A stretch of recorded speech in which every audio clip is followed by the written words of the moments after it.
जय हिंद दोस्तों, मैं नवीन शर्मा आप सभी का स्वागत करता हूं। आशा करता हूं आप सब एकदम अच्छे हैं, एकदम बेहतरीन हैं, एकदम शानदार हैं। एक बार सारे लोग बताएं कि आप कैसे हैं। And this is the last class of your static G K. Last class. Care up करो। रोएगा कोई नहीं, है ना। आंसू नहीं दिखने चाहिए किसी के। फेयरवेल है आज, विदाई समारोह है। विदाई समारोह समझ रहे हैं। चलो विदाई समारोह आज नहीं रखते हैं, फेयरवेल रखेंगे। इस दिल्ली पुलिस के स्टैटिक जीके का आपका सैटरडे को क्या डेट है? 19 है, 19 सैटरडे को रखते हैं फेयरवेल। ये जो सैटरडे है ना, इसी एप्लीकेशन पे मिलेंगे आपका सैटरडे को। ठीक है। और उस सैटरडे में हमारा मुद्दा क्या होगा कि जो जीएस आप पढ़ रहे हैं, उस जीएस में आपका स्कोर अच्छा कैसा हो। आप अभी जो मॉक टेस्ट लगा रहे हैं, मॉक टेस्ट में कैसे स्कोर बढ़ेगा, स्कोर बूस्ट कैसे हो। ठीक है।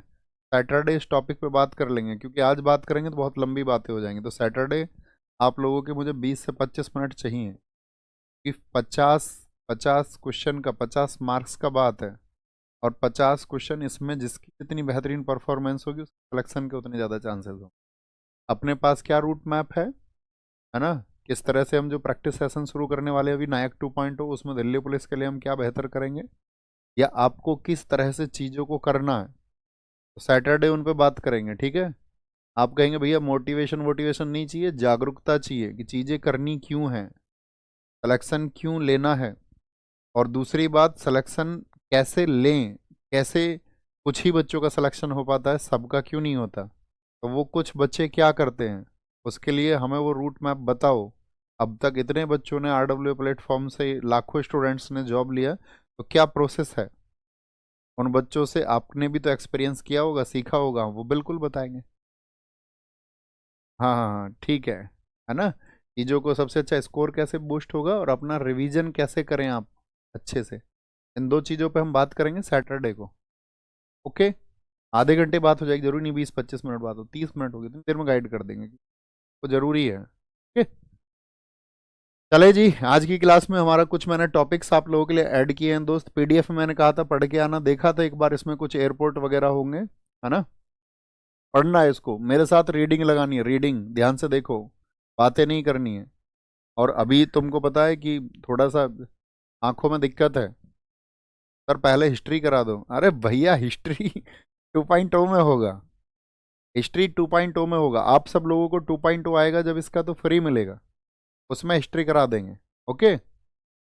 हाँ, पढ़ लो अभी हिस्ट्री का। अगले तुम्हारे पास अगर टाइम है तो तुम्हें डिमांड ही नहीं होनी चाहिए तुम्हारी हिस्ट्री की। RWSSC चैनल पर मैं हिस्ट्री पढ़ा रहा हूँ, जैसे तुम्हें टाइम मिले तो वहां से कर लिया करो। और जब इधर हिस्ट्री कराऊं तो वो तो तुम्हारे लिए ऐसा हो जाएगा, फूक जैसा, छोटी मीठी गोली के जैसा हो जाएगा। देखना तुम एक बार पढ़ के तो देखो। हाँ, वो बताएंगे सैटरडे को। देखो कुछ तो अभी पूछने लगे हैं, सर जी पहले कौन सा सब्जेक्ट वेटेज करें, किसको सर हम आपका प्राथमिकता पर रखें। भैया जी, भाई साहब, लास्ट क्लास है, पिटाई कर दूंगा। आ जाओ भैया। भारत के प्रमुख हवाई अड्डे, हवाई जहाज का आविष्कार 1930 में दो भाई थे, अल्वर राइट विलो राइट, दोनों ने किया। वर्तमान में नागरिक उड्डयन मंत्री, यानी कि जो हमारा जहाज रानी है, उसके जहाज रानी सॉरी नागरिक उड्डयन कौन है? राम मोहन नायडू। बिल विमान वस्तुओं में हितों का संरक्षण विधेयक 2025 आया, कौन से, इस मंत्रालय ने अभी रिसेंट में कौन सा बिल पास किया है इसके लिए? विमान में जो वस्तुएं रखी जाती हैं उनके हितों का संरक्षण, विमान में सुधार हेतु लोकसभा में पास हुआ। 1912 में इंपॉर्टेंट ईयर है, कराची और दिल्ली के बीच में पहला हवाई मार्ग खुला था भारत का ब्रिटेन के सहयोग से। 1915 में पहली भारतीय एयरलाइंस, यहाँ से कभी कभार क्वेश्चन बनता है, एक बार रीडिंग लगा दो, रीडिंग लगा दो। पहली भारतीय एयरलाइंस टाटा सन्स लिमिटेड ने शुरू की। भारत का पहला हवाई अड्डा बमरोली हवाई अड्डा 1919 में शुरू हुआ था। कितने लोग बता सकते हैं बमरोली हवाई अड्डा कहाँ पर है? नागरिक उड्डयन विभाग बना था हमारा देश का 1927 में। भारतीय वायु अधिनियम आपका कब? 1934। 1940 में मोस्ट इंपोर्टेंट लिख लेना, HAL हिंदुस्तान एरोनॉटिक्स लिमिटेड की स्थापना हुई वालचंद हीरानंद द्वारा। क्या है? HAL, बहुत इंपॉर्टेंट है। तीन संस्थाएं पूछी जाती हैं। DRDO, DRDO defence research and development organisation कहाँ पर है भैया? नई दिल्ली में है। DRDO नई दिल्ली में है। ठीक है, नई दिल्ली में। और डीआरडीओ क्या करता है हमारा, डिफेंस के सामान बनाता है, डिफेंस के। कब बना था, 1958 में। Defence research and development organisation. बोलो मेरे साथ एक बार फुल फॉर्म इसका, defence research, defence research and development, development, लिख लोगे ना डेवलपमेंट की स्पेलिंग तो, हाँ जी भैया लिख लेंगे, उतने समझदार हैं। ORG मतलब ऑर्गेनाइजेशन। तो ये बना था आपका 1958 में। क्या सामान बना था, भारत के रक्षा के। जैसे इसरो है, इसरो, इसरो किस क्षेत्र में काम करता है बताओ, Indian space research organisation, Indian space, Indian space research, research organisation. तो ये है आपका इसरो। ये बना था 15 अगस्त 1969 को। इसका हेडक्वार्टर है आपका बेंगलुरु में। कहाँ पर है, बेंगलुरु में उसका हेडक्वार्टर है। ठीक है। तो ये क्या काम करता है, स्पेस का, ये डिफेंस का। तो भैया HAL क्या काम करता है, ये बनाता है, जैसे भारत में आप देखोगे एक भारत का हमारा अपना लड़ाकू हेलीकॉप्टर है, आपने सुना है कभी, ध्रुव हेलीकॉप्टर। ऐसे वो हल्के जो आपका हेलीकॉप्टर है उनको बनाता है। सर ये PDF में नहीं था, अरे भैया मैंने ऐड किया है आपके लिए, पढ़ लेना यार। जो PDF में था वो तो है, इसको भी ऐड कर लेना जो नहीं है। ये मैंने इसलिए तो आपके लिए लिखा है कि आप इसको पढ़ पाओ। 1946 में एयर इंडिया अस्तित्व में आई। पुराना नाम इसका क्या था, टाटा एयरलाइंस। तो मैं आपसे पूछूं एयर इंडिया की स्थापना कब हुई थी, 1946 में। अरे यार थोड़े बहादुर बच्चे बनो। तुमको जब बैच शुरू हुआ तभी मैंने बताया था दोस्त, कभी शिकायत नहीं करनी जिंदगी में। अगर किसी चीज के लिए शिकायत नहीं करोगे तो अपने आप ग्रेट होते चले जाओ। अरे भैया ये क्यों दे दिया, ये तो ही नहीं, ये तो तुम्हारी भलाई के लिए दिया होगा। अजय प्रताप सिंह मेरा दोस्त, सैल्यूट टू यू, बहुत बढ़िया। बिनती सर जी याद आएगी आपकी, नहीं भैया याद मत करना तुम, भैया वहीं आ जाएंगे नहीं। 1953 एयर कॉरपोरेशन अधिनियम, सिविल हेलीकॉप्टर की शुरुआत। 1972 में भारतीय अंतर्राष्ट्रीय हवाई अड्डा प्राधिकरण, यानी कि जो हमारा एयरपोर्ट अथॉरिटी है, ठीक है। और राष्ट्रीय हवाई अड्डा प्राधिकरण का गठन कब हुआ, 1986 में हुआ। नेशनल हवाई अड्डा किसको बोलते हैं, बोलो हवाई अड्डे को इंग्लिश में क्या बोलेंगे, प्राधिकरण को बोलते हैं अथॉरिटी। राष्ट्रीय होता है नेशनल, हवाई अड्डे को क्या बोलोगे, कहाँ पे गए हैं हवाई अड्डे, एयरपोर्ट। नेशनल एयरपोर्ट अथॉरिटी कब आया, 1986 में। विमानन शिक्षा ब्यूरो 1987। सहारा एयरलाइंस कब शुरू हुई थी हमारे देश में, तो 1991 में। जेट एयरवेज कब शुरू हुआ था। ये सब वो हैं जो साथी आपका क्या देती हैं सुविधाएं, यात्रियों को उड़ने की सुविधाएं देती हैं, मतलब यात्रियों को जहाज में बैठ के उड़ने की। यात्री तो नहीं उड़ सकते, ठीक है। द्विवेदी जी कह रहे हैं सर आप हिस्ट्री क्यों नहीं पढ़ाते हैं, बताइए ना प्लीज। अरे दोस्त हिस्ट्री हम पढ़ाते हैं, RWSSC चैनल पे पढ़ाते हैं। 1 बजे से 3 बजे तक क्लास होती है हर रोज YouTube, Monday to Friday. Modern history पढ़ना 28 तारीख से शुरू होगी। इधर से फ्री हो जाओगे तो उधर पढ़ लेना, ओके। यहाँ पढ़ना हो बैच में यहाँ पढ़ लेना, जैसे तुम्हें लगे वैसे पढ़ लेना, जोर जबरदस्ती कोई नहीं है। कह रहे भैया हम बहादुर हैं बहुत, हम आपके सामने ही सीधा सीधा समझ लेंगे। ठीक है तपधारी भाई, ऐसा कर लीजिए। वहां बुक में कोई बैठा होगा तुमको जो बोल के बता देगा, वो कर लेना। 1995 में भारतीय अंतर्राष्ट्रीय हवाई अड्डा प्राधिकरण को राष्ट्रीय हवाई अड्डा प्राधिकरण में विलय करके भारतीय हवाई अड्डा प्राधिकरण बना। कौन सी दो चीजों को बनाया गया, यानी कि नेशनल एयरपोर्ट अथॉरिटी किस किस को मिला के बनी, तो आप कहेंगे भैया ये बनी है इंटरनेशनल एयरपोर्ट अथॉरिटी, और नेशनल नेशनल एयरपोर्ट अथॉरिटी को मिला के बना है आपका Indian airport authority. SSC CGL prelims 2023 में पूछा गया क्वेश्चन है, भारतीय हवाई अड्डे प्राधिकरण की स्थापना कब हुई। 2 अक्टूबर 2000 को सहारा एयरलाइंस का नाम बदल के क्या कर दिया गया, सहारा जो 1991 में चली थी उसका नाम बदल के 2000 में। जस्ट बस एक बार रीडिंग लगानी है, ऐसे क्वेश्चन नाक के बराबर बनते हैं, ठीक है। ठीक है, क्या बोलेंगे, निजी ग्रीनफील्ड हवाई अड्डों को स्थापना 2004 में। 2005 में किंगफिशर एयरलाइंस बनी थी। बताओ किंगफिशर एयरलाइंस किसकी है, किंगफिशर एयरलाइंस किसकी है। सबसे व्यस्त हवाई अड्डा कौन सा है हमारे देश में, जहां सबसे ज्यादा उड़ानें उड़ती हैं, दिल्ली का IGI, इंदिरा गांधी इंटरनेशनल। कब शुरू हुआ था इंदिरा गांधी इंटरनेशनल, 1930 में। सबसे लंबा रनवे कहां पर है, यहीं पर है आपका, क्या बोलेंगे, सबसे लंबा रनवे। तब इसका नाम होता था वेलिंगटन हवाई अड्डा, क्योंकि वेलिंगटन कौन था भारत में, एक वायसराय था। आप हिस्ट्री में पढ़ते हैं ना वायसराय, क्योंकि आपका जो सरकार थी ब्रिटिश सरकार, वो एक एक्ट लेके आई थी 1858। 1858 एक्ट में क्या कहा गया था कि भारत में जितने भी गवर्नर जनरल है उनको वायसराय कहा जाएगा। तो इस दौर में जब 1930 में ये हवाई अड्डा बना था तो गवर्नर कौन था आपका? वेलिंगटन। तो वेलिंगटन ने चाचा ने अपने नाम पे ही करवा लिया इसको, करा लिया। कह रहे हैं सर किंगफिशर तो एक बियर है। अरे तो किंगफिशर एक ब्रांड का नाम है यार, वो बियर भी हो सकती है, वो गाड़ी बना सकते हैं किंगफिशर नाम की, है ना। किंगफिशर एयरलाइंस नहीं दिखी तुमको? आप मेरे भाई ही हैं मेरे दोस्त। विजय माल्या की है सर, ये हुआ अच्छा आंसर। अशोक पटेल जी ने अच्छा आंसर दिया है, बहुत बढ़िया, वेरी गुड। योगेश कुमार जी सही आंसर है एकदम। चांदनी एकदम सही आंसर है। 1962 में नया नाम इसको मिला पालम हवाई अड्डा।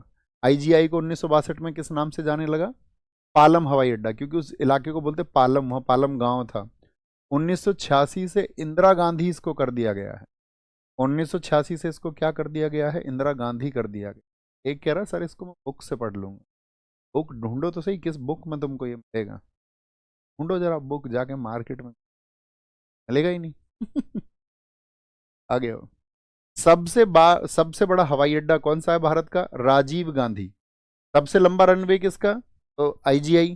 सबसे व्यस्त कौन सा? आईजीआई, इंदिरा गांधी इंटरनेशनल, है ना आपका। सबसे छोटा हवाई अड्डा तिरुचिरापल्ली। पहला था बमरौली, ये बता दिया मैंने। बमरौली कहाँ पर है? प्रयागराज में। कब शुरू हुआ था? 1919 में, पूरा हुआ 1924 में।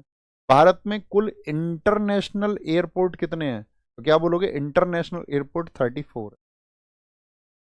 34 है, ये याद रख लेना। सबसे बड़ा भी, सबसे व्यस्त भी, और सबसे।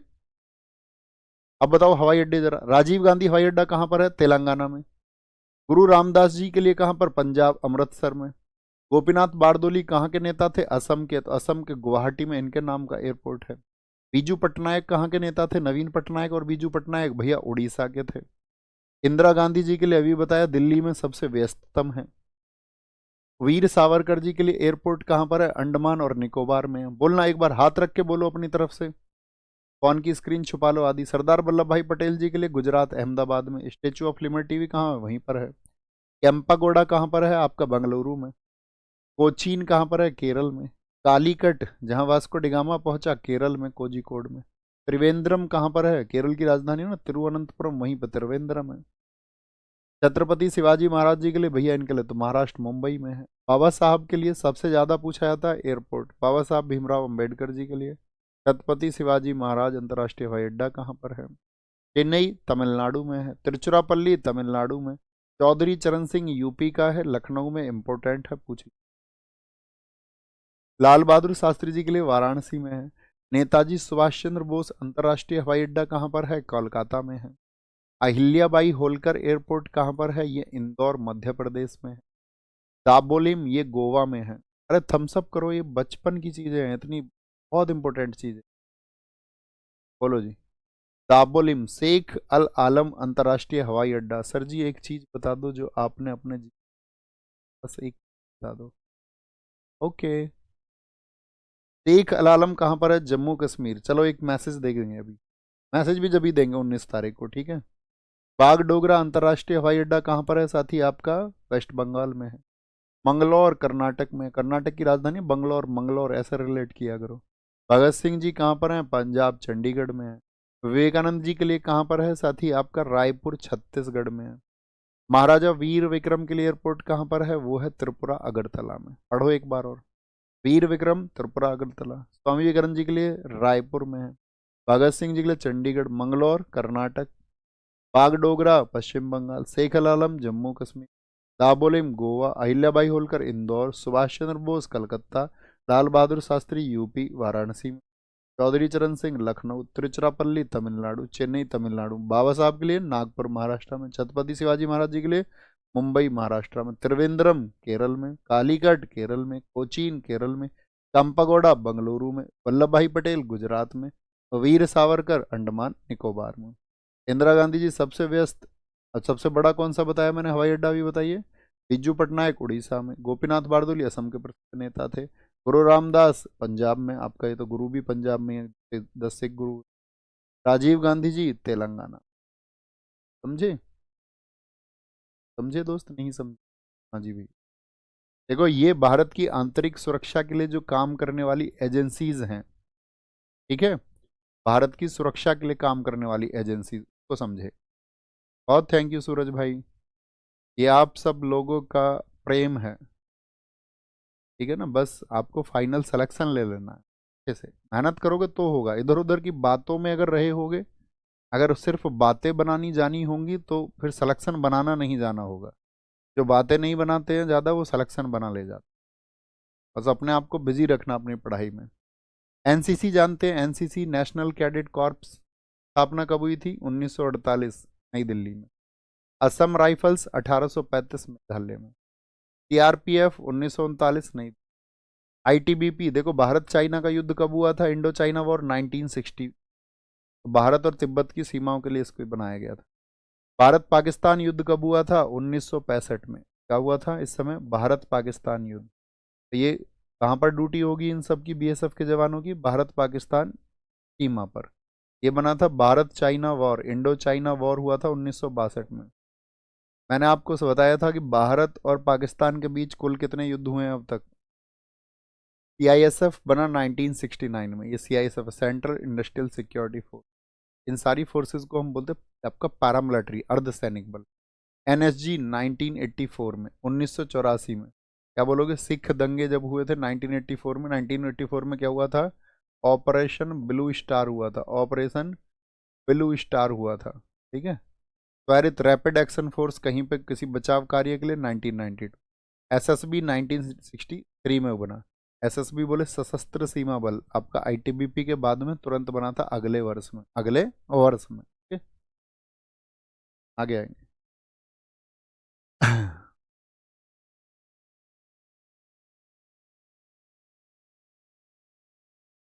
सर जी रिवीजन स्टार्ट कर रहे हो?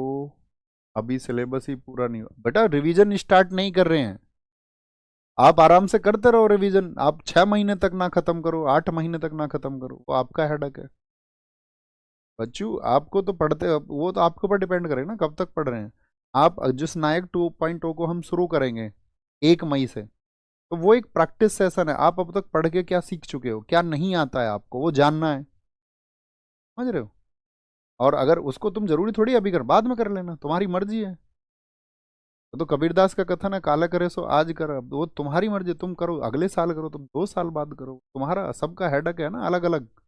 हम तो उनके लिए कर रहे हैं जो डेस्परेट है, जो हमने कहा गाइडेंस प्रोग्राम के अकॉर्डिंग चलते हैं कि जो गाइड कर दिया वही करूंगा गुरुजी, इसके अलावा कुछ नहीं करूंगा। जो आप कहोगे वो करूंगा, और सिलेक्शन नहीं हुआ तो आप जिम्मेदार हैं। अगर आपने डेडिकेशन उतना दे दिया तो उतने डेडिकेशन देने वाला बच्चा होता ही 1% है। 99% दे ही नहीं पाता डेडिकेशन, उसे 1% का हो जाता है। ये बताओ, रेलवे के जोन है, रेलवे के एग्जाम्स में बहुत पूछे जाते हैं, दिल्ली पुलिस में भी पूछा जा सकता है आपका बेटा। रेलवे के 18 जोन है। रेलवे के 18 जोन में आपका उत्तर रेलवे नई दिल्ली में सबसे इंपॉर्टेंट। पूर्वोत्तर रेलवे आपका गोरखपुर में है। पूर्वोत्तर सीमांत रेलवे, इनको देखना एक बार। पूर्वी रेलवे कहाँ पर है? कोलकाता में है। जो एक नाम वाले हैं वो पता होने चाहिए। तो दक्षिण रेलवे का कोलकाता है। दक्षिण मध्य रेलवे सिकंदराबाद है। दक्षिण रेलवे चेन्नई में है, दक्षिणी रेलवे। मध्य रेलवे आपका मुंबई में है। पश्चिमी रेलवे आपका मुंबई में है। कहाँ पर है? मुंबई में है, ठीक है। समझ गए? देखो क्या बोला मैंने, आप रीजनिंग करते हो। नॉर्थ साउथ, नॉर्थ की तरफ कौन हो गई? दिल्ली हो गई। साउथ की तरफ कौन हो गया आपका? चेन्नई हो। मध्य में बोल दिया इन्होंने मुंबई को। वेस्ट में हो गया आपका मुंबई हो गया, क्या बोलेंगे? चर्च गेट मुंबई में हो गया। ये आपका क्या बोलेंगे, देखो ध्यान से। ये आपका रेलवे कितने टोटल कितने जोन है रेलवे के? 18 जोन है। 18 जोन है, ठीक है। बहुत बढ़िया रामचंद्र जहांगीर, कमाल कर दिया। रामचंद्र कह रहे हैं सर जी मैं रोज एक्सरसाइज करता हूँ, सपाटे लगाता हूँ, कहीं फिजिकल में फेल ना हो जाऊं। बच्चे बहुत रोते हैं। पिछली बार ऐसा हुआ था जब दिल्ली पुलिस का पेपर हुआ और उसके तुरंत बाद में फिजिकल करा लिया। पिछली क्लासेस में, पिछले वर्ष भी, उससे पिछले वर्ष भी मैं गाइड करता रहा बच्चों को कि अगर आप एक अच्छे स्टूडेंट हैं, आप मेहनत करते हैं, तो या तो मेहनत करते होंगे या बातें बनाते होंगे। अगर आप मेहनती हैं तो आप 10-15 मिनट एक्सरसाइज किया करो डेली। अब आप पढ़ने में इतने कमजोर हो जाते हो कि शरीर कमजोर हो जाता है बहुत ज़्यादा, और एक्सरसाइज को टाइम नहीं दे पाते हो, तो फिर रनिंग के लिए कम टाइम मिला तो आपको नहीं भैया, अभी तो रनिंग के लिए जब देखा जाएगा कम टाइम मिलेगा, तब अभी तो समय ही नहीं मिल रहा है। तो वो आपकी बॉडी के लिए आज भी तो अच्छा है, आपके शरीर को आज भी तो मजबूत करेगा वो। एक छात्र को तो वैसे भी व्यायाम करना चाहिए, व्यायाम तो सभी को करना चाहिए, छात्र क्या सभी को करना चाहिए। इसीलिए मैं आपसे कहता हूँ थम्स अप करो, हाँ भैया 10 मिनट, जो एक्सरसाइज नहीं भी करता वो शुरू करेगा मिनिमम 10-15 मिनट एक्सरसाइज रखो लास्ट टाइम पे, ताकि तुमको अपना फिजिकल वगैरह के लिए दिक्कत ना आए, वो होना ही चाहिए। ओके, हम सब करके बताओ, करेंगे भैया। जल मार्ग, देखो 4 जल मार्ग याद रखने हैं। जल मार्ग जो साथी हमारा वाटरवेज एक्ट, जल मार्ग मतलब वाटरवेज, जैसे सड़क मार्ग होते हैं ऐसे ही जल पर भी मार्ग होते हैं। अरे बोलो यार, इनको पढ़ लेंगे, इसमें कुछ नहीं है, ये सब ज्योग्राफी का टॉपिक है, ज्योग्राफी में होता है ये सब। जल मार्ग के लिए राष्ट्रीय जल मार्गों की संख्या कितनी है? भारत में 111 है। जल मार्ग में वर्तमान केंद्रीय पत्तन जो पोर्ट्स होते हैं, पानी में जहाज जो चलते हैं, मंत्री कौन है इसके? सर्बानंद सोनोवाल है। नेशनल वाटरवेज, यहां देखना ध्यान से, नेशनल वाटरवेज वन, ऐसा तो कोई नहीं है जो वन को ऐसे बोले भैया एक ही लिखना है इसको। कहां से कहां तक है? हल्दिया से इलाहाबाद, इतना पूछा जाता है। हल्दिया से किसको जोड़ता है? इलाहाबाद को, इलाहाबाद को जोड़ता है, ठीक है। ऐसे गंगा नदी से भागीरथी, हुगली, इन रिवर सिस्टम को जोड़ता है, ठीक है। कितनी इसकी लंबाई है? 1620 किलोमीटर है, 1620। यूपी, बिहार, झारखंड, वेस्ट बंगाल को जोड़। नेशनल वाटरवे टू, ये चलता ब्रह्मपुत्र नदी में है। कहां पर है? ब्रह्मपुत्र नदी में। किसको जोड़ता है? धुबरी से सदिया को। धुबरी से किसको जोड़ता है? धुबरी और सदिया को जोड़ता है। लंबाई बताओ? 891 मीटर। नेशनल वाटरवे थ्री, तीन पढ़ना है इसमें, सिर्फ तीन। नेशनल वाटरवे थ्री, ये किससे किसको जोड़ता है? चंपाकारा को उद्योग मंडल से, चंपाकारा को उद्योग मंडल से, चंपाकारा को उद्योग मंडल से। इसी को कहा जाता है कोट्टापुरम से कोल्लम को, कोट्टापुरम से कोल्लम को, ठीक है बहुत सारे नेशनल वाटरवेज इंपोर्टेंट लगाए हैं मैंने इसमें। जैसे क्या बोलोगे? नेशनल वाटरवे 4 है, वो आंध्र प्रदेश में है, विजयवाड़ा नदी पर। कौन सी नदी पर? कृष्णा नदी पर। वाटरवेज इन महाराष्ट्र, महाराष्ट्र में कई वाटरवेज हैं। नेशनल वाटरवे 10 है, नेशनल वाटरवे 83 है, नेशनल वाटरवे 85 है, नेशनल वाटरवे 91 है। ये कहाँ पर है? महाराष्ट्र में है। नेशनल वाटरवेज इन गोवा, क्या बोलेंगे आपका? इनकी नाम लिखे हुए हैं, इसको देख लेना एक। ये रहे, कौन सा? मांडवी, मांडवी रिवर पर है। ये आपका नेशनल वाटरवे 111 है, ये इंपॉर्टेंट रहेगा। तीन शुरुआत के और एक ये, और एक नेशनल वाटरवे 100 पढ़ना। 100वां राष्ट्रीय राजमार्ग कौन सा है? राष्ट्रीय राजमार्ग नहीं, राष्ट्रीय जल मार्ग। ये किससे जोड़ता है? जुआरी नदी को साथी आपका सन वोडेम से जोड़ता है, ब्रिज से, मार्मागुआ पोर्ट पर। मार्मागुआ कहाँ पर है? गोवा में। नेशनल वाटरवे 100 ये रहा, किस नदी पर है बताएं? नेशनल वाटरवे 100 भैया तापी नदी पर, तापी नदी पर। बोले भैया पढ़ेंगे एक एक बार, छोड़ना नहीं है इसको। अभी भी बने तो इम्पोर्टेंट है, थोड़ा सा पढ़ लो एक बार, कोई दिक्कत नहीं है। बहुत बढ़िया तपधारी मेरे कमाल, अब की बार तो तुमने अच्छी बात कर दी। हैं? सारी वही बुद्धि की बातें करेगा, सारी की सारी, है ना। कभी कुछ कहता, कह रहा इसको मैं बुक से पढ़ लूंगा। कभी कहता जी जाट्टा के बालक है, सोते सोते फिजिकल कर देंगे। ऐ व्यावहारिक बात क्यों करते हो? सोते सोते फिजिकल हुआ आज तक किसी है? सोते सोते तो सिर्फ बच्चे का निकल सकता है, डेड डेस। सोते सोते फिजिकल होता होगा कभी किसी? ये नहीं बोल सकते कि हाँ भैया मेहनत करेंगे, सोते सोते फिजिकल कर देंगे, और फिर बाद में रह जाएंगे गुरुजी सोते सोते ही रह गए। पढ़ना है और सेलेक्ट होना है, हो जाओगे। बातें नहीं बनानी, अभी समझाए ना, बातें बनाने वाले बातें ही बनाते रहते, और तुम नहीं मिला मुझे सिलेक्शन लेके। तपधारी नाम चाहिए जरूर, आगे बताना जी भैया मैं तपधारी, तब समझेंगे हाँ तुमने तप किया था अपने सिलेक्शन के लिए, तुम ठीक बोलते। और नहीं तो फिर देख लो, फिर अपनी दोस्त फिर किसी बात की दोस्ती नहीं। राष्ट्रीय राजमार्ग सड़कों के लिए 2019 तक देश में 63,31,791 किलोमीटर का सड़क नेटवर्क है, जो विश्व में दूसरा सबसे बड़ा क्या है, बड़ा सड़क नेटवर्क है। यानी हम सड़कों के मामले में कौन से नंबर पे आते हैं, फटाफट बोले, दूसरे नंबर। सड़क परिवहन और राजमार्ग मंत्रालय जो होता है राष्ट्रीय राजमार्गों के विकास और रखरखाव के लिए जिम्मेदार है। सबसे ज्यादा लंबाई जो बताई जाती है वो किसकी है, NH44, इसको बोलते हैं NH, नेशनल हाईवे।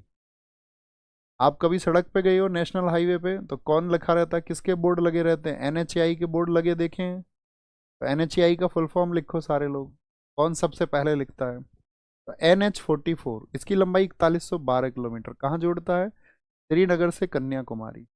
इसको सबसे लंबी सड़क या उत्तर दक्षिण गलियारा भी कहते हैं। कि दोस्त सोचिए, श्रीनगर कहाँ पर है, जम्मू कश्मीर में, तो उत्तर से, और कन्याकुमारी कहाँ है, दक्षिण में। उत्तर से दक्षिण को जोड़ता है दोस्त या नहीं जोड़ता, हाँ जी, बहुत इंपॉर्टेंट है। NH47 सबसे छोटा है, 6 किलोमीटर का, कुंडानूर में है। NH27 ये पोरबंदर से असम को जोड़ता है। पोरबंदर से असम को मतलब देखिए जरा यहाँ, पोरबंदर से असम को कैसे जोड़ेगा, पश्चिम में पोरबंदर, गुजरात में गांधी जी का जन्म हुआ। असम के सिलचर तक आपका ये NH27, यानी वेस्ट से ईस्ट, पूर्व पश्चिम बोल, पूर्व पश्चिम, इसको जोड़ता है, ईस्ट और वेस्ट को।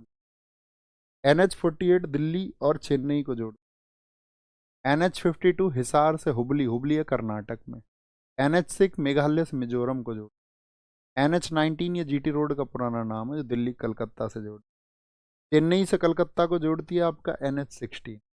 NH48 आपका दिल्ली से चेन्नई तक। सबसे लंबा राष्ट्रीय राजमार्ग कौन सा है, NH44, कहाँ से, कितने, 11 राज्यों से। गोल्डन क्वाड्रिलेटरल कितने लोगों ने पढ़ रखा है, क्या बोलेंगे, इसकी कुल लंबाई है गोल्डन क्वाड्रिलेटरल की 5846। चार महानगर किनको जोड़ता है दोस्त, चार महानगर हैं आपके, यहाँ पर तो हो गया दिल्ली, इधर हो गया आपका मुंबई, इधर हो गया चेन्नई, और इधर हो गया कोलकाता। तो इन चारों को जोड़ता है तो क्या बनाता है, क्वाड्रिलेटरल बनाता है, चतुर्भुज बनाता है। इसको कब शुरू किया गया था, 2001 में। तैयार कब हुआ ये, 2012 में तैयार हुआ। 2012 में कितने लाइन का है स्वर्णिम चतुर्भुज, 6 लाइन का बना हुआ। भारत में सड़कें बनाता कौन है, national highway authorities of India, सबसे पहले अर्पण जी ने लिखा था आपका, बहुत बढ़िया। योगेंद्र नादी जी ने सही आंसर दिया। नहीं यार अंकित वर्मा, तुम तो कुछ भी लिख रहे हो, तुम्हारे वाली ने तुम्हारी पिटाई कर दिया क्या आज। अबे क्या लिख रहा है कुछ अबे मोटी अकल के इंसान, मोटी नहीं होती अकल। एक और बात बताऊं, आप हिंदी के यदि छात्र रहेंगे तो आपको पता चलेगा भैया ये महीन होती है, बारीक होती है। आप कहेंगे नहीं भैया, अकल कैसी होती है, क्या बोलते हैं, कैसी अकल, मोटी अकल हो सकती है किसी की, आप बताओ क्या कहोगे, अकल को क्या कहेंगे, पतली अकल, मोटी अकल, ऐसा बोल सकते हैं, नहीं भैया, कम अकल। पब्लिक वर्क्स डिपार्टमेंट, एक तो PWD है। आप अक्सर देखोगे मेट्रो के पुल देखे हैं आपने, मेट्रो के पुल किसके बनाए हुए थे, PWD।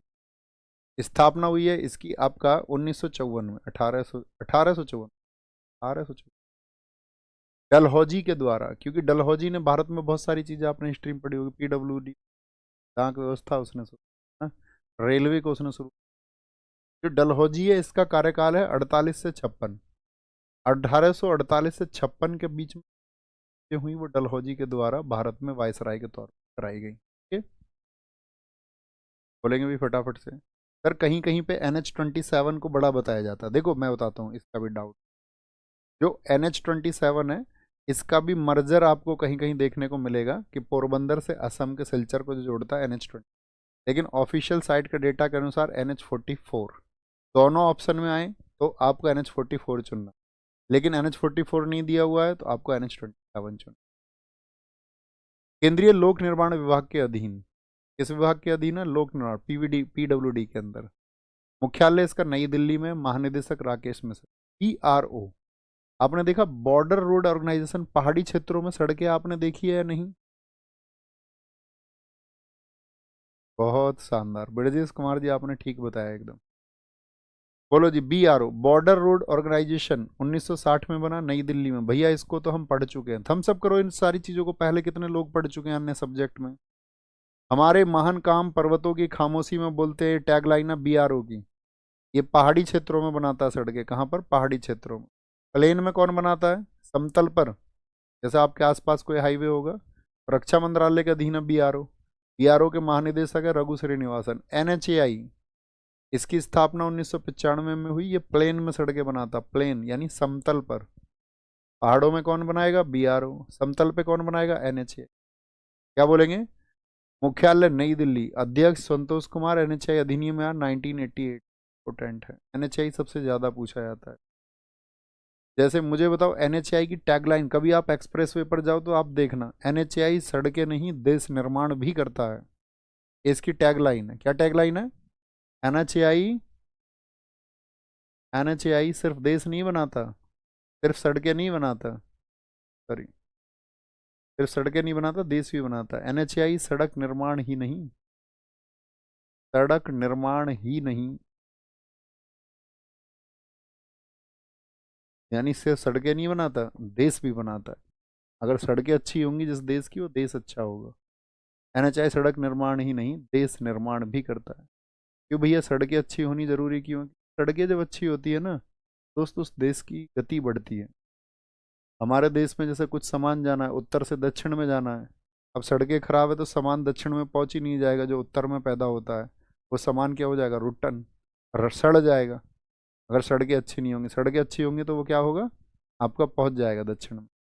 दक्षिण का सामान कहाँ जाएगा? भारत में। सब्जियाँ या जो भी प्राकृतिक चीज़ें, वो खराब होने से बचती, गति बढ़ती, लोगों का समय बचता है, तो लोग उस समय को दे पाते, नहीं तो सड़कों पे ही समय गुजर जाएगा। हो ना? समझे? मील के पत्थर पर चिन्ह, पीला, पीला चिन्ह क्या होता है आपका? जो मील के पत्थर होते हैं सड़क के किनारे, जो माइल स्टोन बोलते हैं इनको। क्या बोलते हैं? माइल स्टोन, जिन पे किलोमीटर वगैरह लिखे रहते हैं। देखे ना? पीले का मतलब क्या होता है? अगर पीले माइंड स्टोन है तो समझ जाना आप किसी नेशनल हाईवे पे चल रहे हो। अगर ग्रीन कलर के माइल स्टोन आपके साइड में आ रहे हैं कि भैया इतने किलोमीटर ये शहर है, इतने किलोमीटर, तो समझ जाओ वो स्टेट का साथी हाईवे है। नारंगी ऑरेंज कलर का है तो आप समझ जाओ एक गांव की कोई सड़क है। काले नीले और सफ़ेद आ रहे हैं तो किसी बड़े शहर में आप एंटर कर चुके हो, किसी बड़े शहर में। ठीक है? इतना भर हमारा आज का ये चीज़ें हैं, इसको रीड आउट आपको करना है। एक बार रीड आउट और करना। कुछ टिनी टॉपिक्स हैं जिनसे एक एक दो दो स्टेटमेंट बनते हैं। एक एक दो दो स्टेटमेंट के लिए हम अलग से कोई क्लास लगा भी नहीं सकते हैं कि भाई अलग से कोई क्लास लगा ले। लेकिन इसमें सबसे इम्पोर्टेंट ये होगा, जो कुछ भी होगा उसको हम नायक 2.0, ठीक है? हालांकि मोस्ट ऑफ कुछ ऐसा बचा नहीं है जो हमको स्टैटिक जीके SSC के लिए पढ़ना चाहिए, वो सब हम कवर कर चुके। फिर भी मैं प्रयास करूंगा अगर ऐसा कुछ रह गया है तो उसको नायक 2.0 प्रैक्टिस सेट, इसको अपने दिल में बसा लेना दोस्त। कितने से शुरू होगा डेट? ये प्रैक्टिस सेट शुरू होगा 3 बजे से। कितने बजे से? 3 बजे ये होया करेगा। और लगभग रोज आपका, क्योंकि पढ़ते पढ़ते अपने आप को इसको करके करे बगैर ये सोच लो एग्जाम में जाना मत। प्रैक्टिस सेट 3 बजे से शुरू होगा। चैनल होगा RWSSC, उस पर SSC के सारे एग्जाम्स के लिए इस प्रैक्टिस सेट को हम करा रहे हैं। मतलब ज़बरदस्त है। पिछला वाला आपका, जैसे पिछली बार आप किसी भी बच्चे से दिल्ली पुलिस में सेलेक्ट हुआ, मैंने परिश्रम सेट, जो परिश्रम प्रैक्टिस सेट कराया, वो कितना हेल्पफुल रहा। और भी इस बार आपका दुगनी मेहनत से करेंगे और अच्छे से। ठीक है? 3 बजे से शुरू होगा आपका। मई के फर्स्ट वीक में। कब से शुरू होगा? मई के फर्स्ट वीक। मई फर्स्ट वीक, मई फर्स्ट वीक यानी कि जो उसमें जो फर्स्ट मंडे होगा, जो पहला मंडे होगा उससे मंडे टू फ्राइडे होगा। बाकी आपके लिए मैं इतना ही कर सकता हूँ दोस्त, इतना ही एफर्ट लगा सकता हूँ। यहाँ फिर से क्लास होगी लगभग 1-1.5 घंटे की, प्रॉपर चलेगी 5 दिन। आपका लगभग 30 से 35 सेट होंगे, तो 2 महीने की हमारी वो प्रैक्टिस हो जाएगी। फिर मुझको लगेगा आपके लिए और क्या प्रैक्टिस मैं आपको करा सकता हूँ, कराता रहूँगा। हालांकि इसके बाद में कुछ, इसमें सारे सब्जेक्ट की प्रैक्टिस होगी, ज्योग्राफी भी, हिस्ट्री पर एकदम क्रम से। पॉलिटी है, पढ़ चुके तो आप समझ जाओगे कि आज अच्छा प्रेम्बल के क्वेश्चन होंगे तो कल किसके क्वेश्चन होंगे। कल आपका अच्छा पहला आर्टिकल 1 to 4 का क्वेश्चन होगा। अच्छा आज सिटीजनशिप के आएंगे तो अभी पढ़ क्या होगा? सिटीजनशिप पढ़ लेते हैं। ठीक है? फिर आपको पता रहेगा नेक्स्ट डे भैया आज का आपको फंडामेंटल राइट के क्वेश्चन पूछेंगे पॉलिटी से।